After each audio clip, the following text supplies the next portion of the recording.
ಸನ್ಮಾನ್ಯ ಮುಖ್ಯಮಂತ್ರಿಗಳಾದ ಸಿದ್ದರಾಮಯ್ಯನವ್ರ ಬಗ್ಗೆ ಭಾಳಷ್ಟು ಅಭಿಮಾನ ಇದೆ, ಇಲ್ಲ ಅಂದಿಲ್ಲ.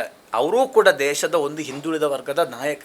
ಆದರೆ ಅಹಿಂದ ಹೆಸರಿನಲ್ಲಿ ಬಂದಿರತಕ್ಕಂಥ ಅವರು ಇವತ್ತು ಅಹಿಂದದ ಭಾಳಷ್ಟು ಜನ ನಾಯಕರನ್ನೇ ಮುಗಿಸಿಲ್ವಾ? ಹಾಗೆ ಅಂದರೆ ಈ ರಾಜ್ಯದ ಈಡಿಗ ಸಮುದಾಯದ ಪ್ರಮುಖ ನಾಯಕರಾಗಿರ್ತಕ್ಕಂಥ ಜನಾರ್ದನ ಪೂಜಾರಿ ಅವರನ್ನು ಮುಗಿಸಿದರು. ಲಂಬಾಣಿ ಸಮುದಾಯದ ಮುಖಂಡರಾಗಿರ್ತಕ್ಕಂಥ ಸನ್ಮಾನ್ಯ ಶ್ರೀ ಶಿವಮೂರ್ತಿ ನಾಯಕರನ್ನು ಮುಗಿಸಿದರು.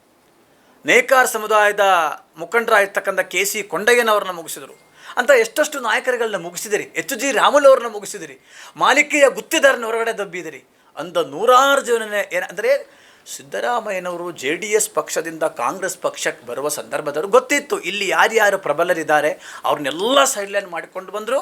ವಿರೋಧ ಪಕ್ಷದ ನಾಯಕರಾದರು. ಮುಖ್ಯಮಂತ್ರಿ 2013ರಿಂದ 2018ವರೆಗೆ ಮುಖ್ಯಮಂತ್ರಿ ಆದರು. ಈಗ 3 ವರ್ಷ ಆದರೂ ಭಾಳಷ್ಟು ಬೆನಿಫಿಷರಿ ಆಗಿ ಬಂದಿದ್ದರು ಅವರು. ಹಾಗೆ ಅಂದರೆ ನನ್ನ ಪ್ರಶ್ನೆ,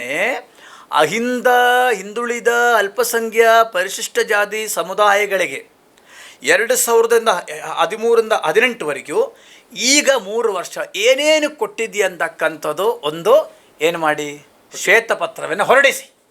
ಇವತ್ತು ಯಾವ್ಯಾವ ಸಮುದಾಯಗಳಿಗೆಷ್ಟು ಭೂಮಿಯನ್ನು ಕೊಟ್ಟಿದ್ದೀರಿ, ಬಜೆಟಲ್ಲಿ ಎಷ್ಟು ಹಣವನ್ನು ಕೊಟ್ಟಿದ್ದೀರಿ, ಕಾಲೇಜನ್ನು ಕೊಟ್ಟಿದ್ದೀರಿ.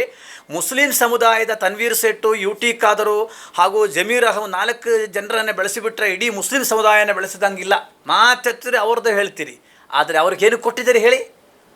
ಅವರ ಉಪಯೋಗಿಸ್ಕೊಂಡಿದ್ದೀರಿ. ರಾಜಕೀಯವಾಗಿ ಪ್ಲೇ ಕಾರ್ಡ್ ಯೂಸ್ ಮಾಡಿಕೊಂಡಿದ್ದೀರಿ. ಅದನ್ನು ಬಿಟ್ಟು ಯಾರಿಗೂ ಏನೂ ಮಾಡಲಿಲ್ಲ.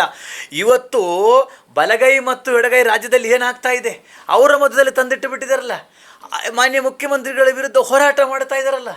ಸಂಪೂರ್ಣ ನ್ಯೂಸ್, ಇದು ನೊಂದವರ ಧ್ವನಿ.